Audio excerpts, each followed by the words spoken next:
Samajwadi party के एक बड़े नेता की मौत हो गई। काफी लंबे समय से बीमार चल रहे थे शफीकुर रहमान वर्क। आज उन्होंने अंतिम सांस ली। कई बार समाजवादी पार्टी से उन्होंने चुनाव लड़ा और जीते भी, विधायक भी रहे, सांसद भी रहे, माननीय सांसद।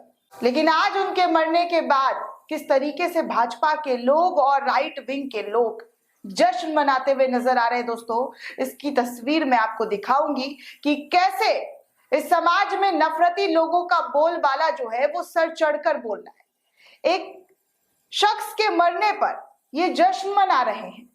चलिए, आप निंदा नहीं कर सकते, मातम नहीं मना सकते, अफसोस नहीं जता सकते, दुख ही नहीं हो सकते, तो कम से कम किसी की मौत पर जश्न तो नहीं मना सकते हैं। कम से कम किसी की मौत पर बेहुदा बयानबाजी तो नहीं कर सकते हैं।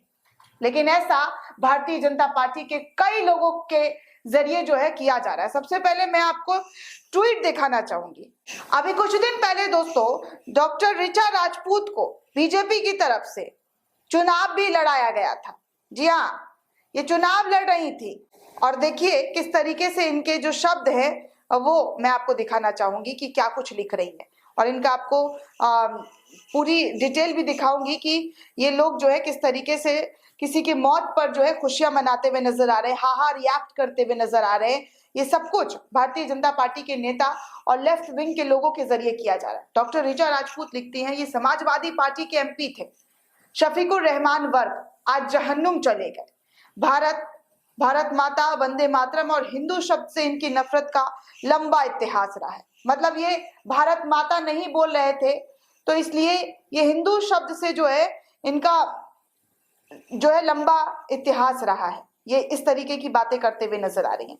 और ये हेड सोशल मीडिया जो है भाजपा की है, यूपी बीजेपी यूथ विंग की बड़ी नेता भी हैं, और इस तरीके की भाषा का इस्तेमाल कर रही हैं कि ये जहन्नुम में चले गए। सोचिए कितनी लोगों को जो है इन जैसे लोग जो है भरे पड़े हैं। एक और यूजर है, वो देखिए किस तरीके से जो है लिखते हुए नजर आ रहे हैं। प्रत्याशी भी थे इस बार, अब प्रत्याशी भी ढूंढना पड़ेगा, ऐसी ऐसी बातें लिख रहे हैं। किसी के मौत को लेकर जो मजाक बनाया जा रहा है वो यहाँ पर साफ तौर पर देखने को मिल रहा है कि कैसे उनके मौत का मजाक बन रहा है। कोई लिख रहा है 72 हूर के पास चले गए हैं।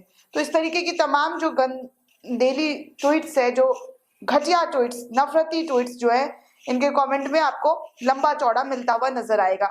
आप पढ़ सकते हैं कि कैसे जो है ये लोग इतनी घटिया और इतनी गिरी हुई बातें कर सकते हैं।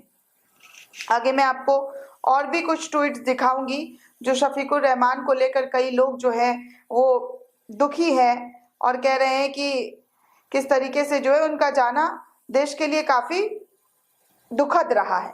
जाकिर अली त्यागी लिखते हैं कि संभल से सपा के सांसद शफीकुर रहमान वर्क साहब का 94 साल की उम्र में इंतकाल हो गया।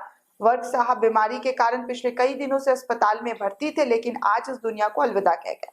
वर्क साहब 4 बार विधायक और 5 बार सांसद बने हुए हैं। वो देश के संसद के सबसे वरिष्ठ सांसद थे जो अब नहीं रहे। देश की राजनीति में उनकी कमी जो है हर राजनेता और हर मतदाता को खलेगी, जो कभी पूरी नहीं हो सकती है। अल्लाह वर्क साहब को जन्नत नसीब करे, उनके परिवार को सब्र अता करे, आमीन। इस तरीके से उन्होंने ये ट्वीट करते हुए लिखा है। लेकिन उनके इस ट्वीट पर भी नफरती लोग जो है नफरत फैलाते हुए नजर आ रहे हैं। वो लिखते हैं, अच्छी खबर जल्दी सुनाया करो, काफी लेट हो गया है। इस तरीके से जो है नफरती लोग, इन लोगों को पहचानिए, मोनू कुमार नाम है इनका, ये इस तरीके से लिख रहे हैं। क्या करेंगे ये 72 हूरों का? शशि सिंह नाम के एक यूजर है, वो इस तरीके का ट्वीट करते हुए दिखाई दे रहे हैं। ऐसे सैकड़ों ट्वीट है दोस्तों जो गंद से भरे हुए हैं। आगे क्या ही बताऊं, आप खुद देखिए कि कैसे जो है भाजपा के यूथ विंग जब इस तरीके से ट्वीट कर रही है। चुनाव भी लड़ चुकी है, हालांकि हार गई है ऋचा, लेकिन उनके ट्वीट को आप देख ही सकते हैं कि किस तरीके से वाहियात ट्वीट जो है वो करते हुए नजर आ रही है। दोस्तों, इस पूरे रिपोर्ट को लेकर आप क्या सोचते हैं, आपकी क्या प्रतिक्रिया है, हमें कमेंट करके जरूर बताइएगा। साथ ही साथ चैनल को सब्सक्राइब करना बिल्कुल भी ना भूलें।